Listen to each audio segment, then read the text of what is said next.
عرض کرنے لگی حضور میں غلطی کر بیٹھی ہوں، مجھ سے زنا ہو گیا، مجھے پاک کر دے۔ تو محبوب کریم علیہ السلام نے فرمایا تو کیسے ثابت کرے گی تو نے گناہ کیا؟ یعنی مجرم کو ثابت کرنا پڑ رہا ہے کہ میں گناہ گار۔ یہ وہ کمال ہے کہ انسانوں کو احساس ہونے لگے کہ یہاں ہم غلط ہیں۔ جب اعتراف جرم ہوتا ہے، جب بیماری کی تشخیص ہوتی ہے تو پھر اس کا علاج بھی ہو جاتا ہے۔ حضرت انس بن مالک کہتے ہیں وہ عرض کرنے لگی حضور میرے پیٹ میں ناجائز بچہ ہے۔ حضور نے فرمایا جا جب بچہ پیدا ہو تو پھر آنا۔ وہ 8 ماہ کے بعد آئی تو اس کی گود میں پھول سا بچہ تھا۔ حضور نے فرمایا واپس جا، جب روٹی کھانے لگ جائے تو پھر آنا۔ وہ 2 سال 2.25 سال دودھ پلاتی رہی، پھر جب آئی تو بچے کے ہاتھ میں روٹی کا ٹکڑا تھا۔ قریب محبوب صلی اللہ تعالی علیہ وسلم سے آ کے جب اس نے بات کی تو وہ درد سے روئی، کہنے لگی یا رسول اللہ 3 سال ہونے کو ہیں، میں نے گناہ کیا ہے، میں ساری رات سو نہیں پاتی۔ حضور تڑپتی اگر اس حال میں مر گئی تو اپنے رب کو کیا منہ دکھاؤں گا، مجھے پاک کر دے، میرے حال پہ رحم فرمائے۔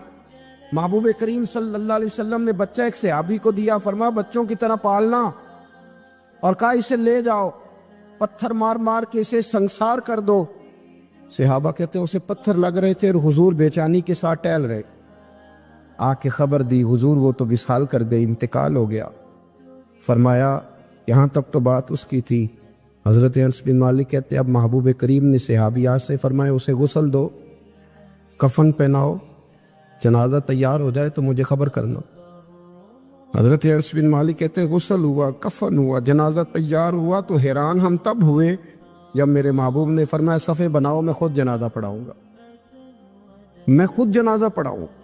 اور سرکار نے جنازہ پڑھایا تو ایک شخص کی زبان سے نکلا حضور اس ملعون کا معاذ اللہ جنازہ جس نے ناجائز بچہ جنا، اس کے لیے آپ دعا کر رہے ہیں، جنازہ پڑھا۔ حضور فرمانے لگے خاموش ہو جاؤ، تم نے گناہ دیکھا ہے، اس کا احساس نہیں دیکھا، تم نے غلطی دیکھی ہے لیکن اس کی توبہ کا انداز نہیں دیکھا۔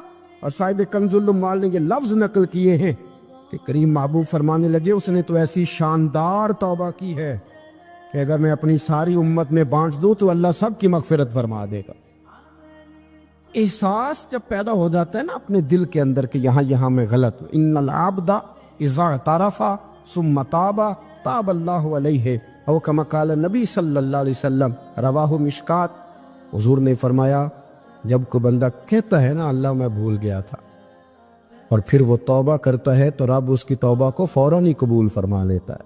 حضرت عبداللہ بن حذافہ جہاد کر رہے تھے، روم کے عیسائیوں نے گرفتار کر لیا، 1000 آدمی نے مل کے پکڑا، گرفتار نہیں ہوتے تھے صحابی، 1000 آدمی نے گھیرا ڈالا، گرفتار کر کے لے گئے۔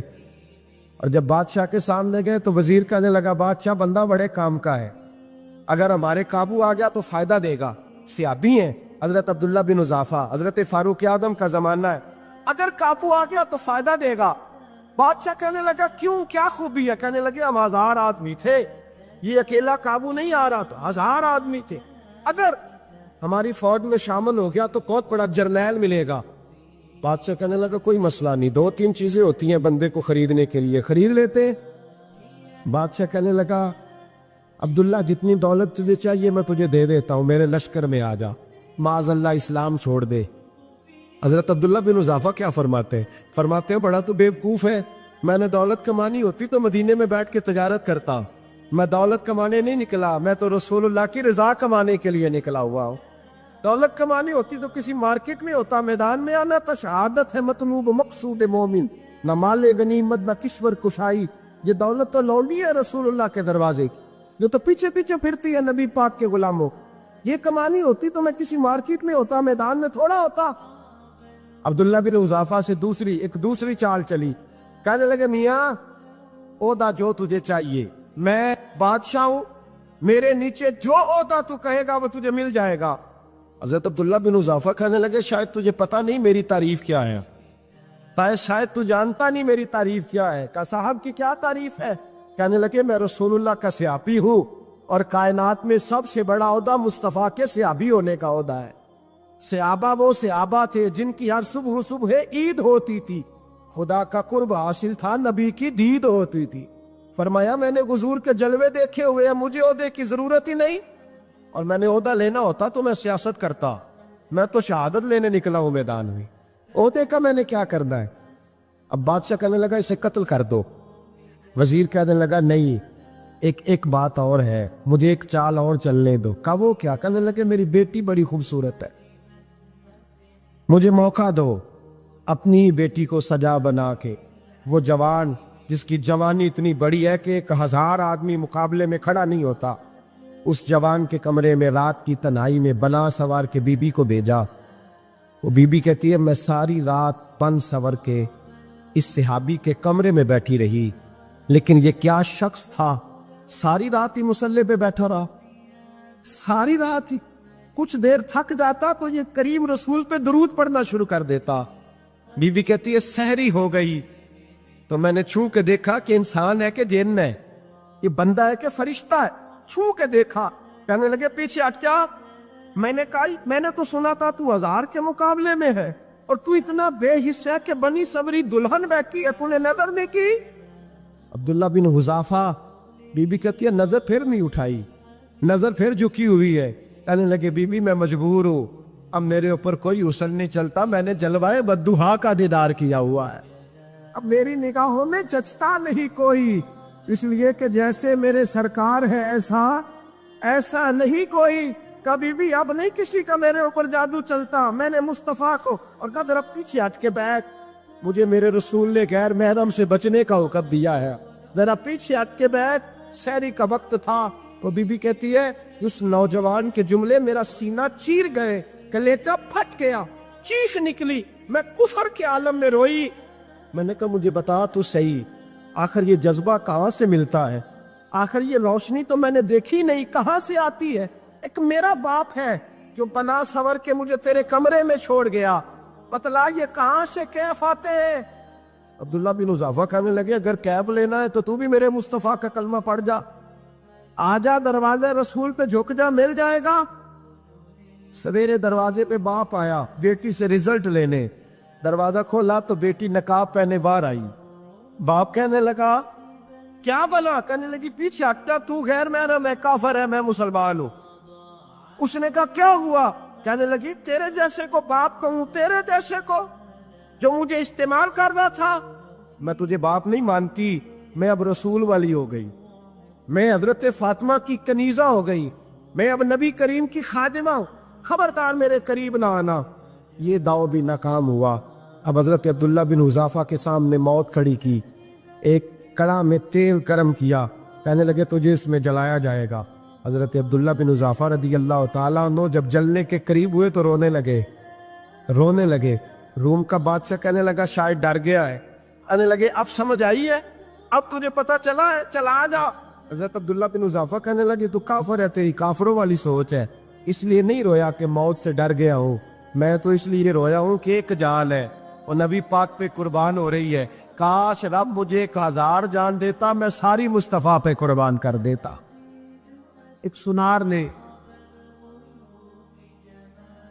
گلی میں یتیم چھوٹے سے بچے کو گھومتے دیکھا تو سنار بے اولاد تھا، بچے کو اٹھا کے گھر لے آیا، 18 سال اس بچے کی پرورش کی، اس کو پالا پوسا، جوان کیا۔ سنار کے پاس وہ دکان پہ چلا جاتا، وہ کئی دفعہ دکان پہ رہتا، کئی دفعہ گھر میں رہتا۔ ایک دفعہ وہ دکان پہ تھا، بچہ گھر تھا، 18 سال کا جوان، اس کی بیوی اکیلی تھی، وہ جس نے ماں بن کے پالا تھا اس نے اسی پہ حملہ کر دیا، اس کا بازو بری نیت سے تھاما، بیوی چیخی، تھوڑی دیر گزری تو وہ نوجوان پیروں میں بیٹھ گیا، کہنے لگا اماں پتہ نہیں مجھے کیا ہوا۔ شام کو سنار آیا، بیوی چیخنے لگی، چلانے لگی، کہنے لگی آج عجیب بات ہوئی، جس کو میں نے جگر کا خون دے دے کے پالا اسی نے گندی نظر ڈالی۔ سنار محب حیرت ہے، بیوی کا خیال تھا کہ لات اٹھائے گا، ڈنڈا اٹھائے گا،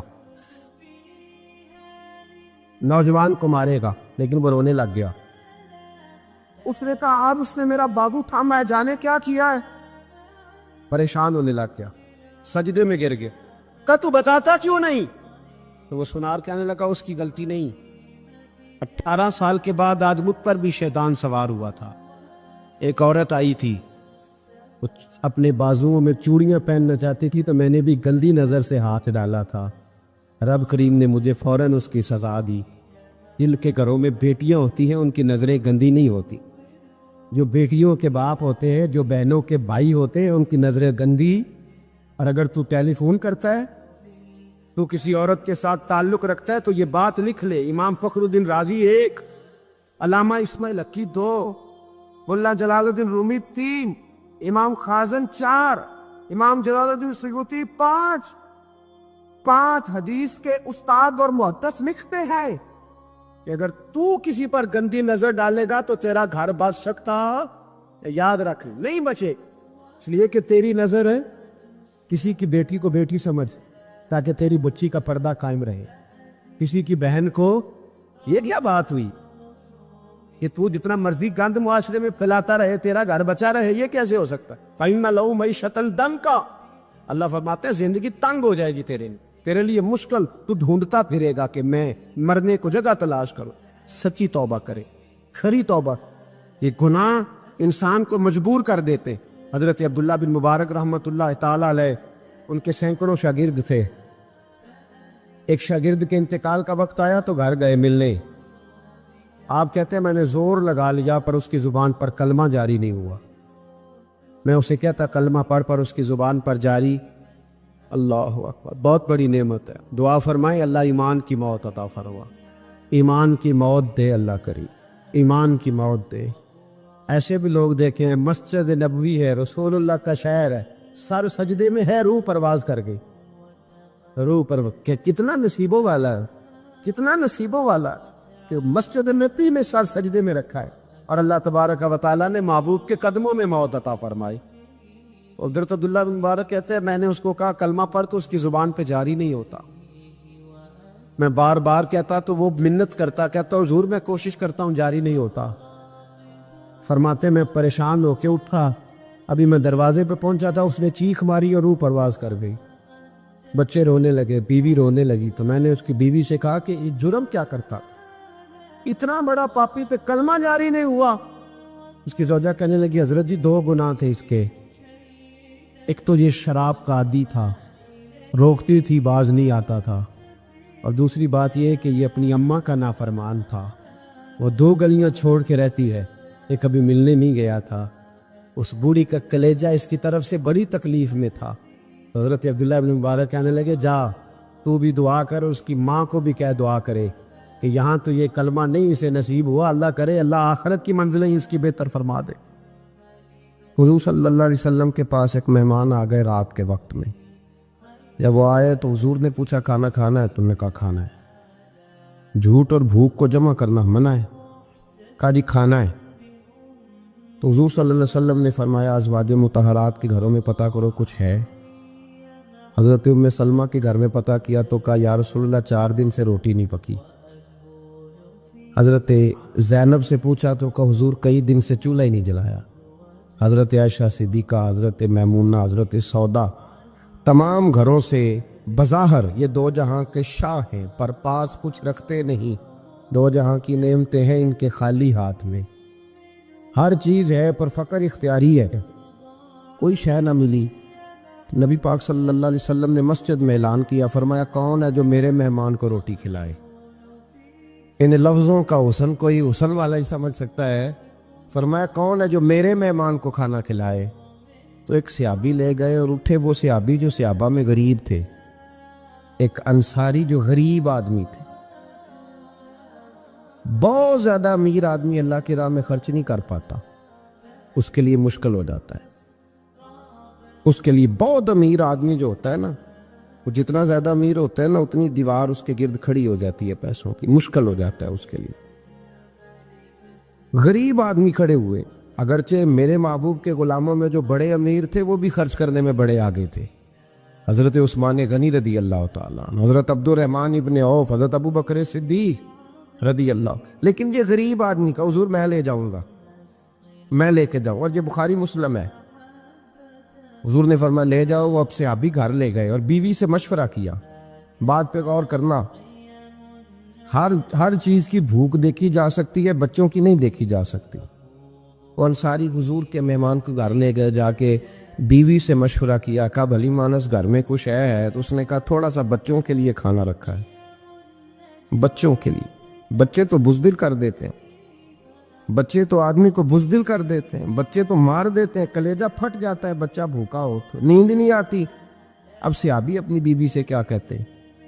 کہتے ہیں بچوں کو بہلا کے سلا دے، اور رسول اللہ کے لیے نہیں، رسول اللہ کے مہمان کے لیے، بھائی نبی پاک کے لیے نہیں، حضور کے، تجھ سے در در سے سگ اور سگ سے ہے مجھ کو نسبت، میری گردن میں بھی ہے دور کا پٹکا تیرا، تجھ سے در در سے سگ سگ سے ہے مجھ کو نسبت۔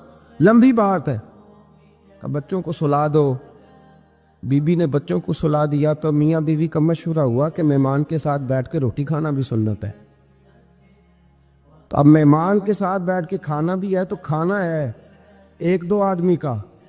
اب خاوند اپنی بیوی کو تیار کرتا ہے کہ میں بھی کھانے پہ بیٹھ جاؤں گا، تو بھی بیٹھ جانا، اور جب مہمان کھانے میں ہاتھ ڈال لے تو اٹھنا، کہنا او ہو دیا تو صحیح کیا ہی نہیں، ابھی بجھ جائے گا، اور جا کے دیا بجھا دینا۔ ہم ہاتھ ہلاتے رہیں گے، مہمان روٹی کھاتا رہے گا۔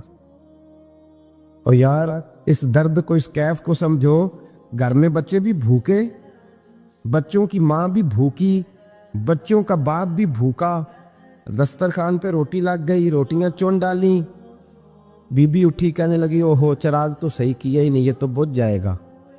حوصلے مند بی بی جس نے بچے بھوکے سلا دیے، وہ بھوکے سوئے ہوئے بچوں کی بھوکی اماں اٹھی اور اپنے خاوند کی تابع داری میں اٹھی، میں گڈی تے ہتھ ڈور سجن دے، وہ جنج رکھے اونج رہنا ہے، اٹھی اور اس نے نہ دیا ٹھیک کرنے کے بہانے بجھا دیا۔ مہمان روٹی کھاتا رہا اور رسول اللہ کے نوکر قربانی دیتے رہے۔ وہ روٹی کھا کے سیر ہو کے بستر بچھایا تو سو گیا۔ یہ میاں بیوی ساری رات بچوں کی طرف دیکھتے رہے اور غور کرتے رہے اور راضی رہے کہ ہم نے حضور کا فریضہ نبھایا ہے۔ قربان جاؤں محبوب پہ، بے خبر ہو جو غلاموں سے وہ آقا کیا ہے۔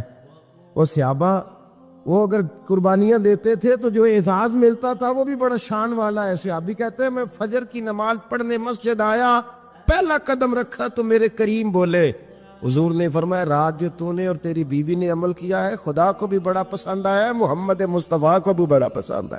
اور پھر ایک لفظ اور ہے حدیث میں، ایک روایت میں کچھ جملے اور بھی ہیں۔ حضور نے فرمایا جب تو اور تیری بیوی رات مہمان کے ساتھ احسار کر رہے تھے نا تو عرش کا مالک تمہیں مسکرا مسکرا کے دیکھ رہا تھا، رب تمہیں دیکھ کے مسکرا رہا تھا، رب تمہیں دیکھ کے مسکرا، تر بامنی پہ شیخ ہماری نہ جائیے، ہم دامن نچوڑ دیں تو فرشتے وضو کریں، پر میں وہ مسکرا رہا تھا کہ میرے بندے میرے رسول کی رضا کے لیے کیا کر رہے ہیں۔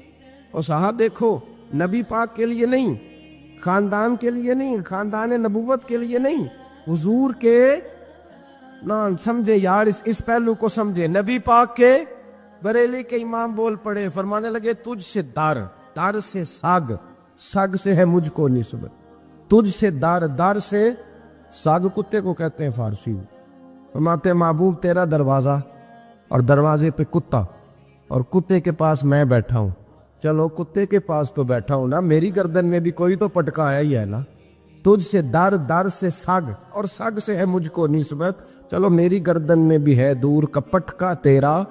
قرآن مجید بول اٹھا، رب کریم نے فرمایا حبیب یہ تیرے غلام وہ ہیں کہ وَيُقْصِرُونَ عَلَىٰ أَنفُسِهِمْ وَلَوْ كَانَ بِهِمْ خَصَاصَةٌ، فرمایا ان کا حال یہ ہے کہ جس چیز کی شدید حاجت ہوتی ہے وہ بھی اپنے بھائیوں پہ قربان کر دیتے، وہ دے دیتے ہیں تیرے نام پہ۔ جب مکے والے مدینے آئے انصار مدینہ تو میرے مصطفیٰ کریم نے فرمایا نہ تمہاری نسلیں ایک ہیں نہ قبیلے ایک ہیں، لیکن تمہارا نبی ایک ہے، تمہارا رسول ایک، خدا ایک، کتاب ایک، تمہارا میری وجہ سے رشتہ ہے، چلو اپنے بھائیوں کے ساتھ احسار کرو، چلو احسار کرو۔ اگر کسی کے 2 مکان تھے تو اس نے ایک اس کو دے دیا جو مکے سے آیا تھا، 2 باغ تھے تو ایک دے دیا، کسی کے پاس ایک تھا تو آدھا بانٹ کے دے دیا، ہر چیز تقسیم کر دی۔ حالات بدل جاتے ہیں، حالات بدل جاتے ہیں۔ تلک الایام نداولها بین الناس، اللہ لوگوں کے درمیان دن بدل دیتا ہے، حالات بدل گئے، بڑا مال غنیمت آیا، بنو نذیر کا علاقہ فتح ہوا تو میرے رسول پاک صلی اللہ تعالی علیہ وسلم نے انصار مدینہ کو اکٹھا کیا، فرمایا بھئی مال اب بڑا آ گیا ہے۔ 2 باتیں، یہاں تو اس طرح کرتے ہیں کہ میں ان کو کہتا ہوں جو مکے سے آئے تھے کہ جتنی تمہاری جائیدادیں باغ انہوں نے لیے ہیں واپس کر دیتے ہیں تمہیں، اور جو مال آیا ہے وہ بھی تم میں سے آدھا آدھا دونوں کے درمیان بانٹ دیتے ہیں، یا جیسے تمہارا دل چاہے تمہارے مال بھی واپس کرتے ہیں، اور جو وہاں سے مال آیا وہ تمہارے بیچ بانٹ دیتے ہیں، یا اگر تم کہو تو یہ مال ان کو دے دیتے ہیں مہاجرین کو، تمہیں تمہارے مال واپس مل جاتے۔ حضور نے پوچھا انصار مدینہ سے، حضرت سعد بن معاذ، سعد بن عبادہ تڑپ کے کھڑے ہوئے، عرض کی محبوبہ میں تو ابو بکر کو جانتا ہی نہیں۔